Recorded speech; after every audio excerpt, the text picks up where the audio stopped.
Suhuje kandi mbahaye ikaze abo tubana mu nkuru z'urukundo kuri Zasha TV.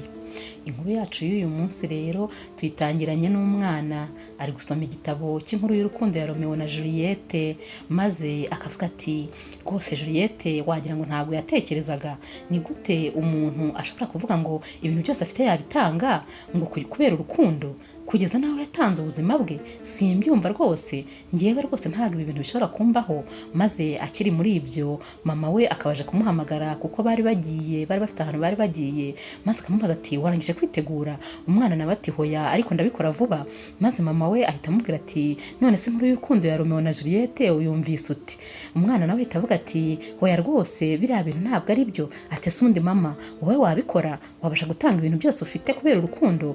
Mama we agahita amubwira ati cyane rwose, kuko ni nako bimeze na papa wawe, ntacyo ntakora kubera urukundo rwanjye nawe. Maze umwana ahita avuga ati hoya ngewe sinabikora, ahubwo ubwo ngubwo ubu mariage yategereza cyangwa se urukundo rwategereza, ariko ngewe rwose ntabwo natanga ibyo mfite byose kubera urukundo. Oya, ibyo ntabwo bishoboka, kuko ngewe sinumva ukuntu Juliette yahise yemerera Romeo ko bagomba kubana kandi aribwo bari bakimenyana. Kuki atamuritse ngo ategereze ko yari agifite ubuzima imbere wiye hazaza? Kuki atamuritse ngo ategereze? Ubukwe rwose kuri ngewe bwategereza, nta kintu na kimwe nakwemera gutanga kubera ubukwe. Aha rero uyu mukobwa Aline aba ari wa mwana w'imyaka 12 wakuze, aba yicaye mu modoka ye ari gutekereza ukuntu akiri mu bwana atajyaga akozwa ibintu byerekeranye n'urukundo. Arabitekereza maze agaseka, ariko ubwo aba aparitse muri feruje, maze hagahita havamo umutuku hakajyamo icyatsi. Ubwo nibwo ahita yatsa imodoka kandi akagenda. Yari agiye mu birori n'inshuti ze. Yageze muri ibyo birori rero asanga couple y'inshuti ze yari yagezeyo kare, maze bahurirayo n'umuntu wasomaga ahazaza ariko akasoma mu biganza by'umuntu. Iyo couple rero yagiye kuri uwo muntu kugira ngo ayibwire ibyabo by'ahazaza, maze afata mu kiganza cy'uwo mudamu aramubwira ati wowe itegure rwose kuko ugiye kubona umwana w'umuhungu mwiza muri iyi minsi. Maze wa mudamu yahise aseka cyane arishima kuko yari amaze igihe yimariye, kandi rwose ibyo yari ari ni ibintu yarotaga, ni ibintu yifuzaga. Maze ahita abwira Aline ati igira hino nawe nkubwire iby'ahazaza hawe. Maze Aline ntiyabyitaho, aravuga ati hoya nta kibazo rwose, nimuze tugenda tujye mu birori, ngewe nta kibazo. Ya nshuti ye rero yahise yishyura amafaranga wa muntu warebaga ahazaza, iramubwira iti hoya rwose nawe murebere. Yahise amukurura ikiganza, akimufata ikiganza ahita amubwira ati wowe rero ugomba kwambikwa impeta mbere y'itariki 20 z'ukwa gatatu, bitaba ibyo ntuzigire na rimwe ukora ubukwe. Aline yayumvise atangaye, ariko nanone ntiyabyitaho cyane. Ubwo bahita bigendera. Bukeye bwaho rero Aline yari afite gahunda y'ahantu bari bamwemereye akazi. Yarazindutse mu gitondo yambara neza, maze ajya kureba uwo mubosi wari wamwemereye akazi. Yageze muri iyo kampani asanga ni ikintu cy'ikizu kirimo ibintu byinshi cyane, ariko kirimo abantu rwose ku buryo nta muntu n'umwe wabaga witaye ku wundi. Buri wese yabaga yibereye mu kazi ke ariko atita ku muntu wundi uturuka hanze. Maze yatangiye avuga ati mwamfashije, abura umuntu n'umwe umufasha, ariko kubw'amahirwe abona umusore wari uri aho hejuru nawe ari mu bintu rwose ubona ko ari busy. Maze aramubwira ati nagufasha? Umukobwa ati cyane rwose wamfasha. Uwo musore rero yitwa Jack, ahita amubwira ati yego nagufasha. Ati none se urinde? Umukobwa ati nitwa Aline, narinje hano bari bambwiye ko ndi bushake umuntu witwa Jack tukaba ari we tuvugana. Maze Jack yahise amubwira ati ni ngewe ukuri imbere, nta kibazo twavugana. Ati nizere ko uri Aline bari banyoherereje w'umukonsilita. Undi nawe ati cyane ni ngewe. Yahise amanuka rero aramubwira ati reka ngutembereze muri runo ruganda rwacu. Umusore yatangiye gutembereza Aline, agenda amubwira ati iyi nzu rero ni ngewe uyikuriye, iyi rwose ni inzu y'abasazi, buri muntu wese abakora ibye bameze nk'abasazi, ariko ntuzagire umuntu bibwira. Ubwo nyine bimubwira agaseka, bigaragara ko yabimubwiraga mu rwenya kugira ngo amusetse. Baratembereye rero atangira kumwereka urwo ruganda rwose, maze amugeza ahantu muri biro, aramubwira ati rero iyi biro niyo uzajya ukoreramo. Yari irimo ibintu by'akajagari, ibintu by'ibipapuro bijugunyanze kandi byinshi cyane, n'ibintu by'ibikarito birunze. Yabwiye Aline ati hangane kuba uje bikiri mu kavuyo gutya, nari nzi yuko tugomba kubanza kuhatunganya. Ikintu rero cya mbere nifuza ko wankorera ni uko uru ruganda rwacu rwasubiye inyuma mu kwezi gushize, ndifuza kumenya aho byapfiriye. Aline nawe rwose wiyemeraga kandi wari wihagazeho kuko yari yiyizeye, yahise amubwira ati ntugire ikibazo, nicyo kinzanye hano, nizere ko gusa ibintu byose biri hano ari ibyerekeranye n'abakozi, ari ibyerekeranye na finance ndetse n'ibyerekeranye na comptabilité by'uru ruganda. Ati rwose humura nta kibazo, ngiyewe niyo mpamvu ndaha nzabigukorera kandi neza. Umusore yahise amubwira ati rero ngaho akazi keza. Umukobwa ahita amubwira ati se ngiye gutangira akazi uyu munsi? Undi ati cyane rwose, niba nta kikubangamiye wagatangira. Ubwo umusore yahise yegekaho urugi ahita asohoka, maze ageze inyuma amurebera mu idirishya aramwitegereza, ahita yongera arigendera. Umukobwa nawe yahise atangira kujya muri ya madosiye wabonaga rwose bigoye kuyavangura, atangira kuyavangura, ahita atangira akazi. Akazi rero kararangiye ku mugoroba, Aline arataha. Gusa ya nshuti ye y'umukobwa yari yamuhamagaye iramubwira iti ndagushaka, hari ikintu gikomeye nshaka kukubwira. Yahise agenda rero bahurira muri resitora. Ya nshuti y'umukobwa yari kumwe n'umugabo wayo, maze bahura na Aline baraganira, maze wa mukobwa ahita ababwira ati rero hari ikintu gikomeye nari ngiye kubabwira, ati ndatwite. Bose barishimye cyane, maze wa mugabo na wa mukobwa bahita bavuga bati rero reka tunywe kubw'umuhanuzi kuko ibintu yatubwiye birabaye. Aline yahise atangara, urumva yari amaze kubyibagirwa kuko we ntiyari yanabyitayeho cyane. Ati harya ati umuhanuzi niko yavuze? Maze bahita bavuga bati yego. Bahita bamwataka bati harya wowe yakubwiye ngo iki? Arijijisha ati simbyibuka. Maze bahita bavuga bati twebwe turabyibuka neza, yakubwiye ko ugomba kuzambikwa impeta mbere y'itariki 20 z'ukwa gatatu, kandi bitaba ibyo ntuzigere ukora ubukwe. Ibyo byose ubu turi kubivuga, turi mu kwezi kwa mbere. Maze Aline ahita avuga ati ngaho ati karabaye, ati ibyo bintu sinabyibukaga. Maze bakivuga ibyo ngibyo, nimero telefone ya Aline birasonnye, yari fiance we kandi wari umuhamagaye. Ahita amubwira ati umeze ute? Ati nizere ko tuza kubonana saa 1:15 tukaganira. Maze undi ati nta kibazo, ati turi bubonane. Amubwira resitora bari buhuriremo. Yabaye agikupa telefone, za nshuti ze zihita zivugira hejuru zose ziti singaho, ati birabaye da, ati buriya ukuntu agutumiye muri resitora ihenze cyane, ibyo byose arashaka kukwambika impeta. Ati rwose nta kindi kintu cyaba gitumye aguhamagara. Aline yakomeje kubaza za nshuti ze, atari ko se koko nibyo ibintu uriya muhanuzi avuze biraba? Maze baramubwira bati kugeza ubu ngubu nta kintu na kimwe yigeze avuga kitigeze kiba. Mana we yahise atangira guhangayika. Noneho yaratashye rero, ageze mu rugo nk'ibisanzwe rwose yari afite ababyeyi bakundana cyane, ababyeyi be barakundanaga cyane cyane. Yaratashye maze asanga ababyeyi be bahoberanye bari gusamana, ahita ababwira ati ariko se muzageza ryari kuntera isoni koko? Maze nabo baramubwira bati ni ukubera ko rega uzi udutunguye. Maze ahita ababwira ati ubu se ko mfite rendez-vous na fiance wanjye kuri uyu mugoroba, mwabyumva mute ndamutse nkoze ubukwe? Ababyeyi base bamubaza bati none se ugiye gukora ubukwe? Umukobwa ati hoya, ariko ndatekereza ko fiance wanjye yaba agiye kunyambika impeta uyu mugoroba. Maze ababyeyi base bamubaza bati se ko fiance wawe tutamuzi, wowe uramuzi neza? Nawe ati nyamara nanjye iwabo simpazi rwose, ntabwo turamenyana neza, ariko nansaba ko twakora ubukwe nta kibazo, nge ndumva ngomba kubimwemerera. Yahise yiruka rero ati ntakerererwa rwose, reka nihute ntakerererwa kuri rendez-vous. Bidatinze rero umukobwa yageze kuri ya resitora, maze asanga fiance we yahamutanze aramutegereje. Yahise agenda aricara, maze batangira gufata icyo kunywa. Ariko rwose uyu musore yarajagaraye cyane, waramurebaga ukabona ntari hamwe, ukabona ameze nk'ufite ikibazo gikomeye. Yahise atangira kumubwira amakuru y'aho yarari, maze aramubwira ati rero abana rwose ba mushiki wanjye bari narababonye numva ndabishimiye, kandi n'ubusanzwe nkunda abana, gusa mushiki wanjye yambajije ibibazo byinshi, arambaza ngo ndashaka kuba iki, ndashaka kugera kuki, ko ntari gukora ubukwe. Noneho yabivuga umukobwa akishima. Maze umusore atamubwira ati ubu rero ndumva rwose hageze ko nakora ubukwe, kuko ndashaka umuryango, ndumva rwose nkeneye kubaka.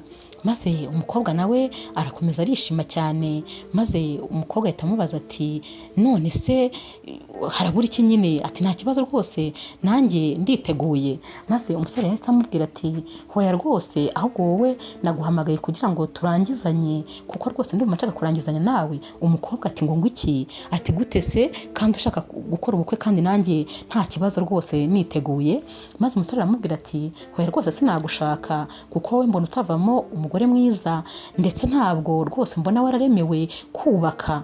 Oya rwose ntabwo byavamo, wowe sinakwirirwa ngutekerezaho. Umukobwa yarababaye ubwo umusore yavuze ibyo bintu byose ahita anahaguruka arigendera, nta mwanya yari afite wo gukomeza kumva ibyo umukobwa agiye kumubwira.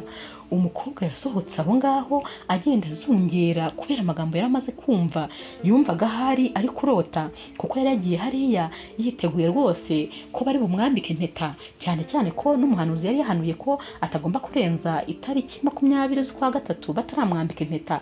Yumvaga rwose nta kindi yamuhamagariye, yavuye aho rero yumva yataye umutwe kandi yumva yihebye cyane, yari yayobewe ibyarimo akajya agira ngo ahari ari kurota.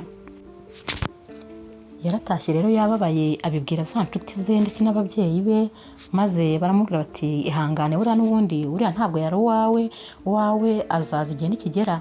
Bwarakeye rero mu gitondo ajya ku kazi nk'ibisanzwe, akigerayo ahita asanga boss we Jack yari yaraye mu ntebe bakubitana byutse ari kurya ubunyobwa. Umukobwa ahita amubwira ati none se waraye hano?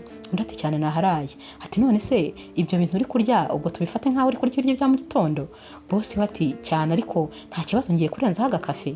Maze ahita abwira wa mukobwa ati waza nawe tukajyana nta kibazo. Baragiye rero bagenda baganira, maze Jack ahita abwira uyu mukobwa ati hari game rero nkunda gukina, ndashaka ko tuza kujyana nimugoroba kuyikina. Uyu mukobwa ahita amubwira ati rwose muri iyo game rero ndi umuswa cyane, ariko nta kibazo twajyana nibura nkabyiga cyangwa nkanareba uko abandi bayikina.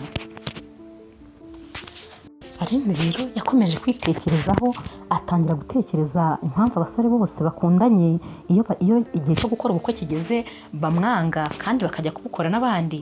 Yaratashye abaza ababyeyi bate se koko nibyo namwe mubona ntaravukiye gukora ubukwe, mubona ntavamo umugore mwiza, mubona nta kubaka se?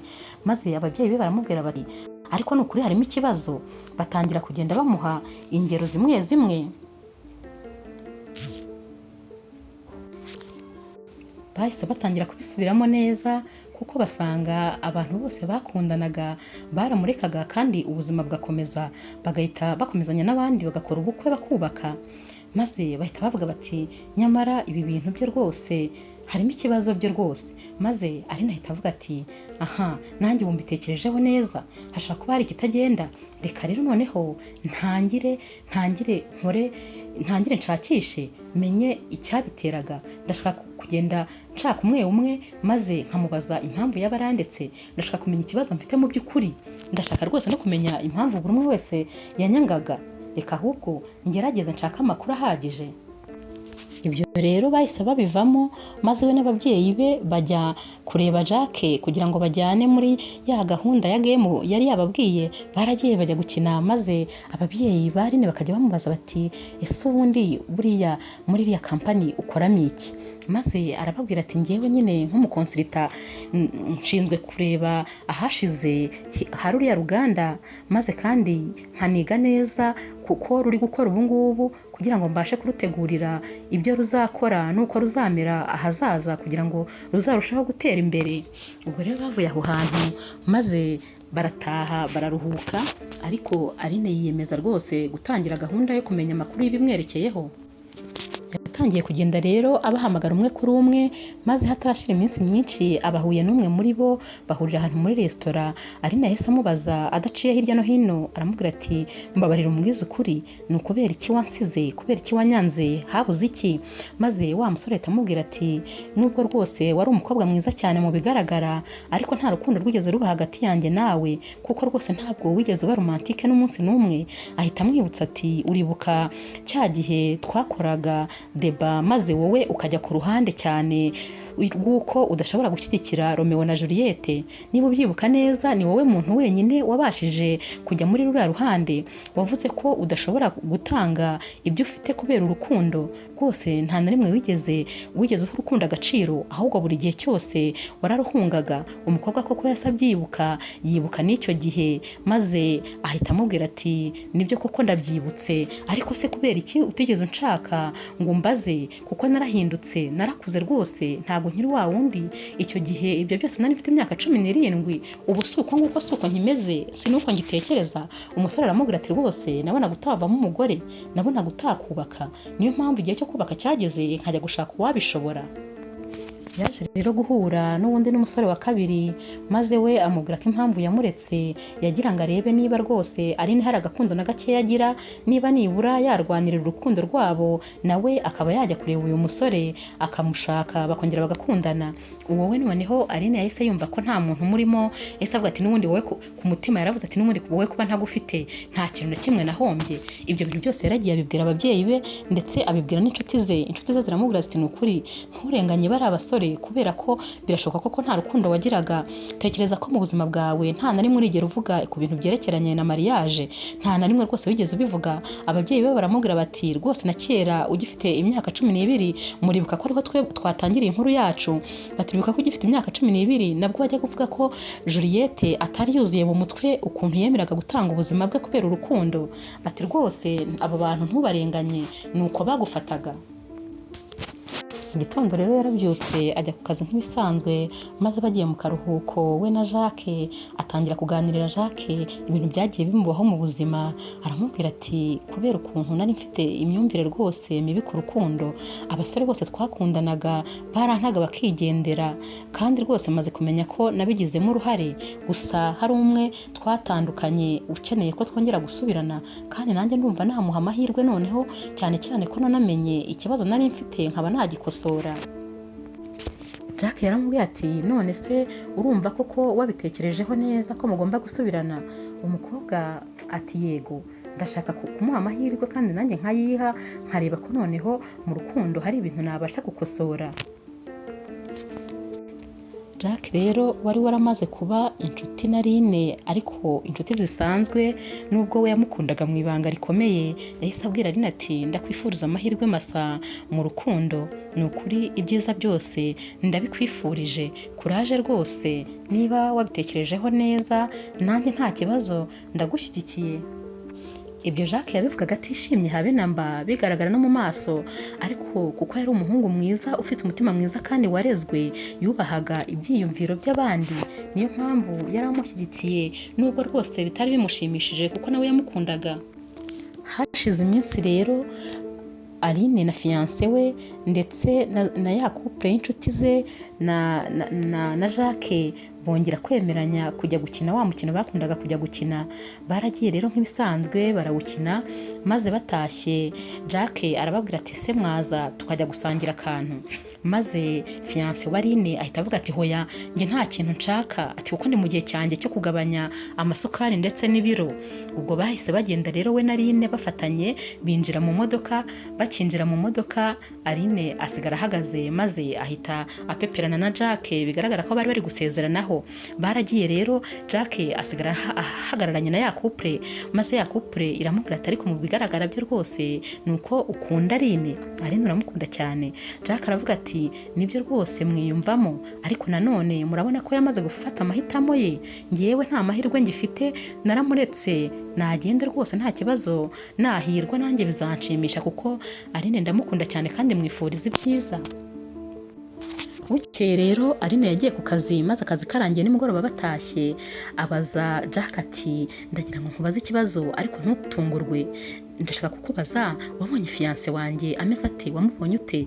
Maze Jacques amubwira ati rwose ntago fiancé wawe muzi cyane, atariko nge nabonye nta kibazo, ni umusore mwiza, yavamo umugabo mwiza, kandi rwose wowe amahitamo yawe buriya niyo afite umumaro, ibyo twebwe twavuga byose ntacyo byamara. Maze Aline ahita amubwira ati nifuzaga kumenya ibitekerezo by'abantu batamuzi cyane, niyo mpamvu nari nkubajije.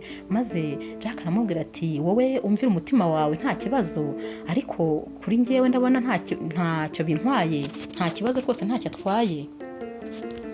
Aline ariko we rwose yasaga naho ibyo bintu byose bari kumubwira bitari kumufataho, wagira ngo ntabwo yari abirimo neza, kuko yari asigaye anahagarara agahita atekereza wa mufiyanse we, ariko buri gihe yamutekerezaga mu buryo bubi buhita butuma rwose yumva avuye mu rukundo.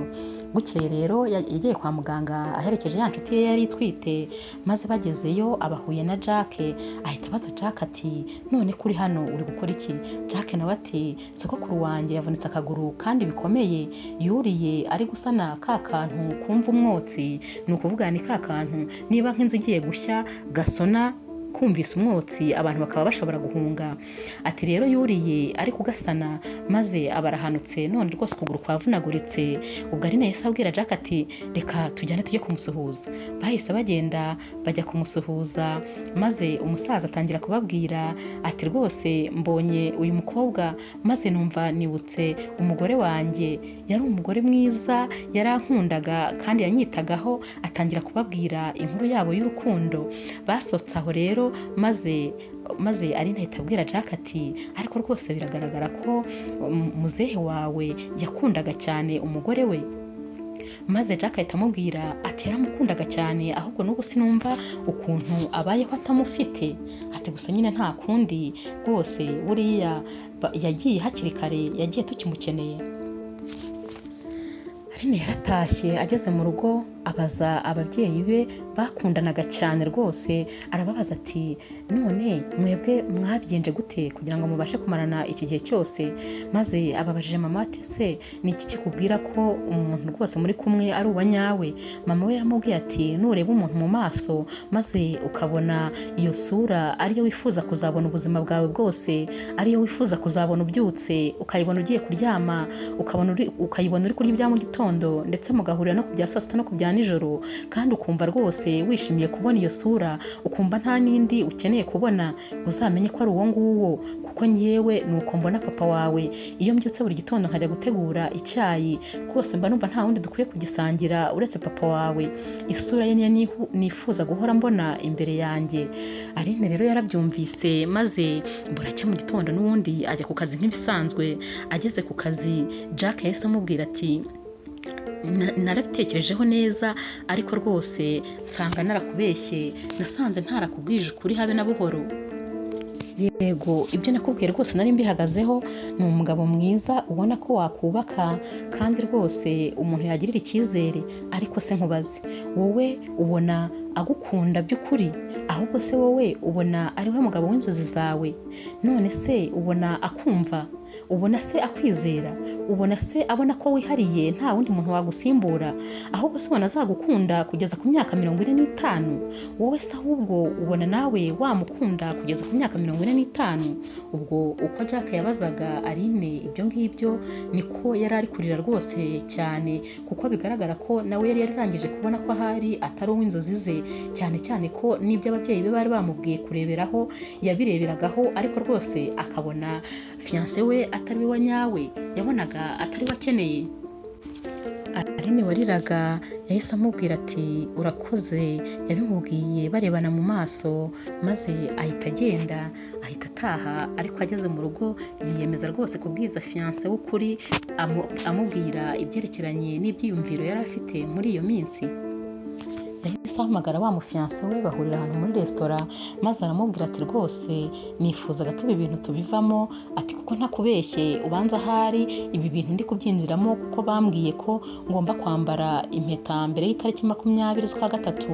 Ubwo tuvuga ni itariki 6 z'ukwa gatatu, murumva ko iminsi yagiye, mukurikije ko za tariki 20 zitagomba kurenga, nizirenga atazegera ko ari ubukwe mu buzima bwe. We yari yaramaze kubyizera ibyo bintu, niba mwe mutabyizera mwihangane, ubwo nyine niko kwizera kwe. Yahise abwira rero fiancé bati rwose birashoboka ko ari cyo cyankizeho igitutu, ariko ubundi rwose ndumva bitandimo. Fiancé we nawe rwose utaratinze kubyakira, wagira ngo nawe niko yabitekerezaga. Yaramubwiye ati nta kibazo, genda ukomeze ubuzima bwawe nanjye nkomeze ubwanjye. Bwarakeye rero mu gitondo ajya ku kazi, Aline yasanze ku kazi rwose byashyushye bateguye ikirori, yaturutse ku rurimbo bari kuririmba bavuga ngo Aline Aline. Akinjira bahita baririmbira rimwe bakoma mu mashyi. Bari bakoze rero ikirori cyo kumwishimira kuko yari yarabagejeje ku bintu byinshi. Yarishimye cyane maze atangira kubasuhuza umwe umwe.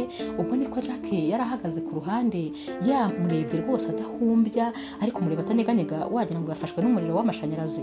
Yashoboje abantu bose maze amugeze imbere aramubwira ati wakoze cyane. Jack nawe ati hoya, kuko si igitekerezo cyanjye njyenyine ahubwo ni igitekerezo cy'aba bantu bose. Bakoze ibirori rero barishima, maze birangiye Jack aherekeza Aline nk'ibisanzwe. Bageze hanze rero Aline yabwiye Jack ati ntabwo rwose ngikoze ubukwe kuko narangije kurangizanya na wa mufiance wanjye. Jack rwose yabaye nk'uwishimiye mu mutima nubwo atabimweretse, maze abwira uyu mukobwa ati nizere ko wakoze amahitamo meza kandi nizere ko wabitekerejeho. Ni byiza ko mu buzima dufata imyanzuro tutazicuza, ariko nanone ndakwizeye kuko uri umukobwa uzi ubwenge cyane.